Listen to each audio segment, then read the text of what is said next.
Hello, everyone. How are you? I wanted to take a moment to connect with you all. It's been a while since I've been on a live stream. I think the last time I was on here was something like uh, right after my birthday, January. But there have been some pretty dramatic events in the world today. Most recently, just a few days ago, um, Russian military forces have invaded the Ukraine.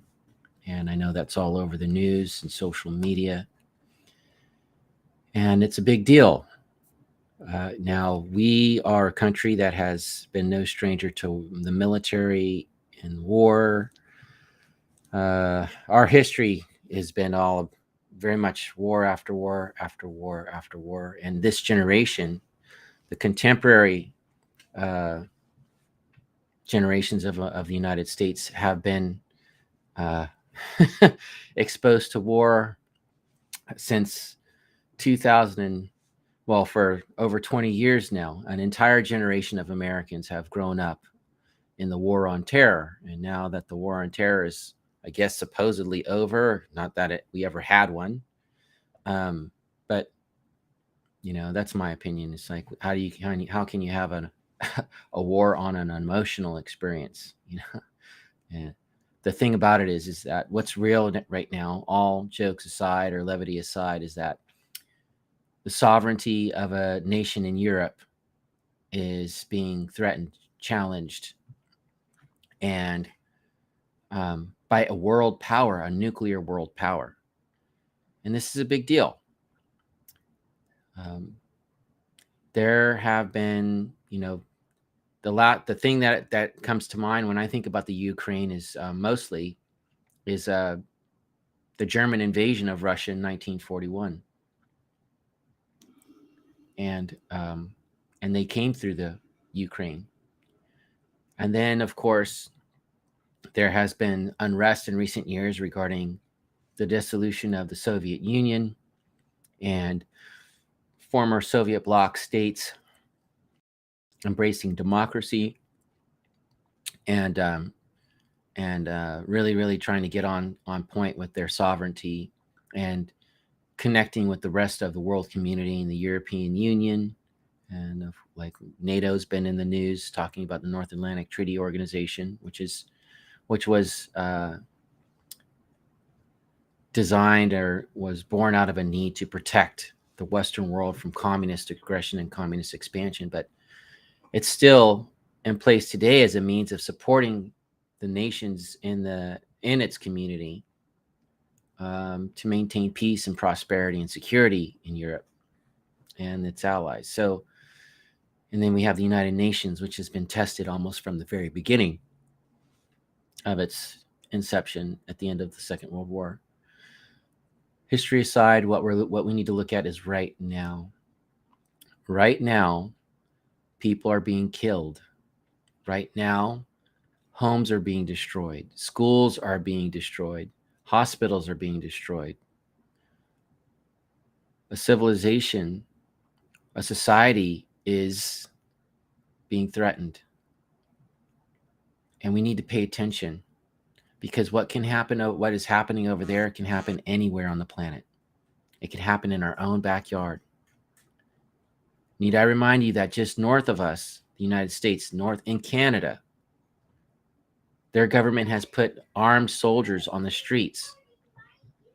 Canada, Canada, people, Canada.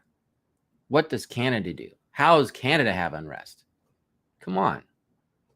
It's serious. It's incredibly serious.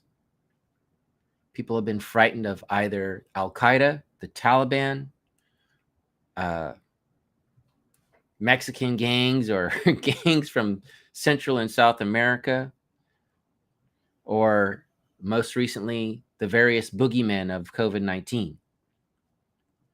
It's been one threat after another, or even attacks on our finances, on our privacy in cyberspace. The North Koreans, the Chinese. By the way, these are The Chinese are people we do business with every day. The clothes on your back, probably made in China. The shoes on your feet, probably made in China.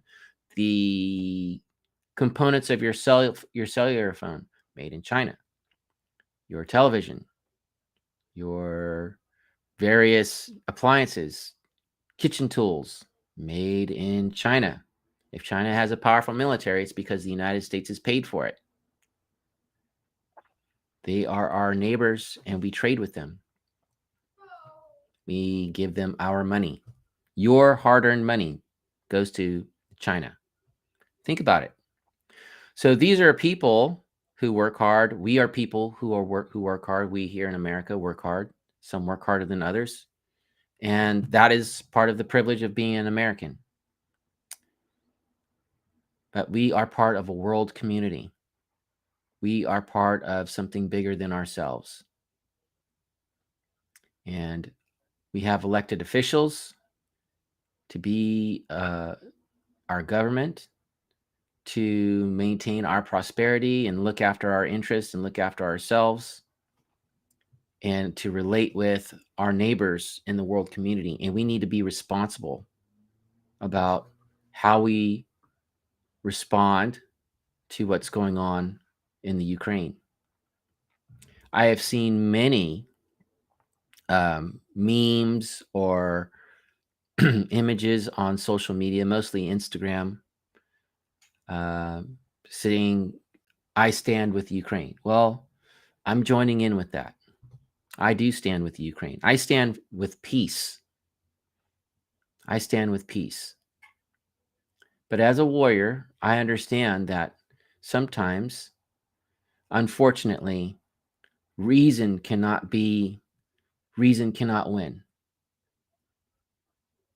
because people are too closed off for their minds and their hearts. And we have to be very, very careful about how we yield violence, how we use violence as a tool. It should always be the last.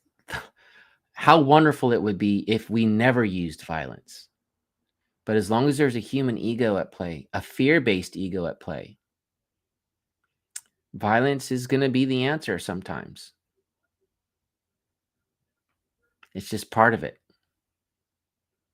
We are spiritual beings having a human experience, and that means having the full range of human emotions to include fear and suspicion and even greed. So we have to be mindful about how we interact, and we have to be very prudent and wise in our actions and how we respond, thoughtfully respond, not emotionally react to what's going on in the Ukraine as the bombs and the artillery shells and the rockets are falling on these people and the bullets are flying. If you are with me and so many others in protest and in dissatisfaction with Russia's actions, then I would encourage you to reach out to the Russian consulate in your area. We have one here in San Francisco, I believe. Express your dissatisfaction with their actions. Let Russia know that the world is watching and we do not like what we're seeing. We do not agree with the actions taking that Vladimir Putin has taken upon himself to put his men and his women of his military in harm's way over his machinations. Because it's not just the Ukrainians that are in danger, it's the Russian military as well. These are young men and women who have families back home in their country. These are young men and women who, like everyone else, deserves a long, peaceful, and prosperous life. We can stand for people and disagree with government. And there's a very big distinction. And I believe in acknowledging the humanity of all beings, of all people. So I'm not against the Russian military. I am not against the Ukrainian military or the Ukrainian people. I'm for peace with all parties. I'd like to see the withdrawal of the Russian military back within their own borders. I'd like to see those young men and women of the Russian military be able to go home to their families. I'd like to see the people of the Ukraine be able to feel safe at home in their sovereignty acknowledged by Russia and its allies. I'd like to see NATO and the European Union and the world community support the Ukraine in their maintaining and their fight for their sovereignty. I like to see hands shaken and accountability. I'd like to see peace.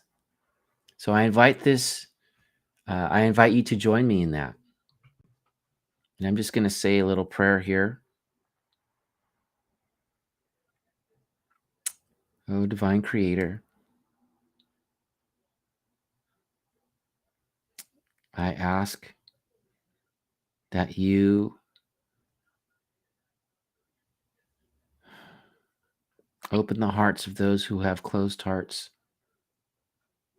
and that you open the eyes of those who are blind to see the unity of our species, the oneness of our species, and how we are part of something greater than ourselves as individuals, as families, as groups, as clans, as societies, as nations,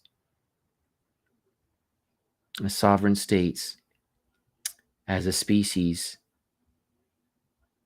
And let us come together in peace and mutual support and love and compassion and acceptance and kindness,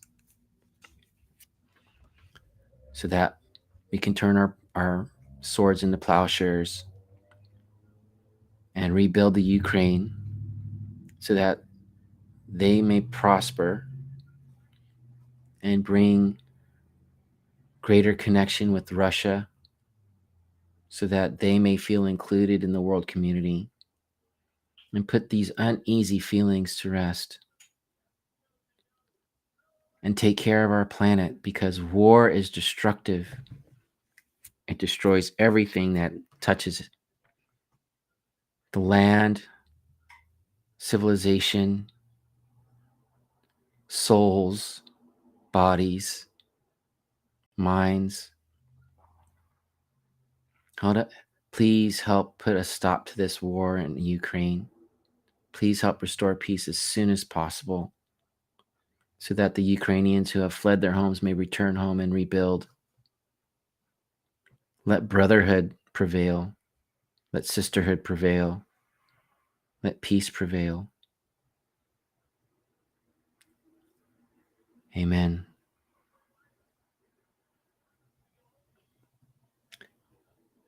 Thank you for taking a moment to be with me here today.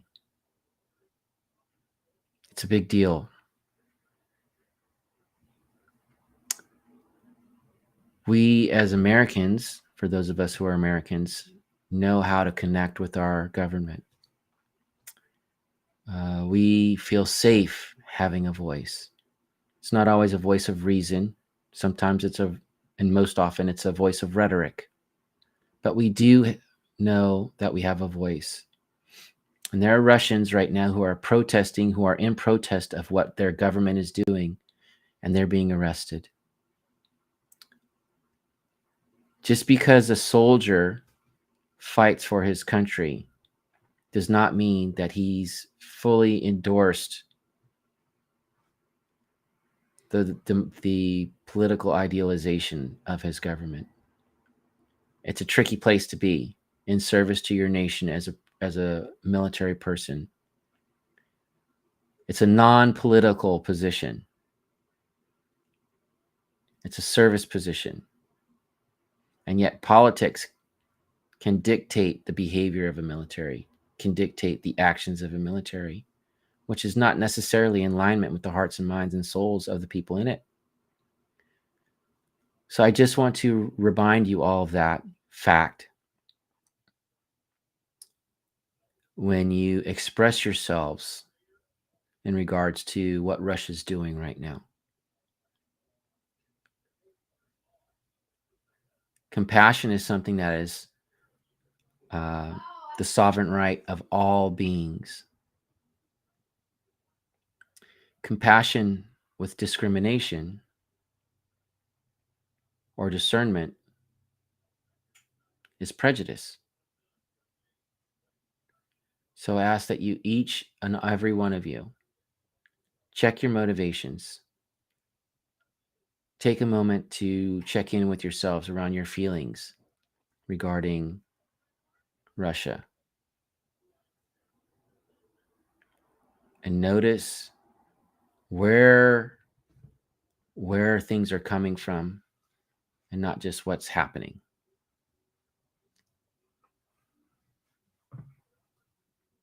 No one comes out of war in one piece.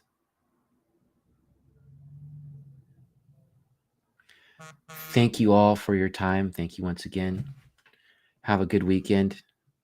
I'm going to contact the Russian consulate. I'll find a way. I'll express myself in a very respectful manner. I'll do my best to get through to them. And I encourage you all to do the same. Let the Russian government know that the world does not stand for blatant violations against sovereign states and breaking the peace. And this is something that our own nation, as Americans, we know we've held our government accountable many times. We've disagreed with the actions of our government and their foreign policy when it comes to waging war.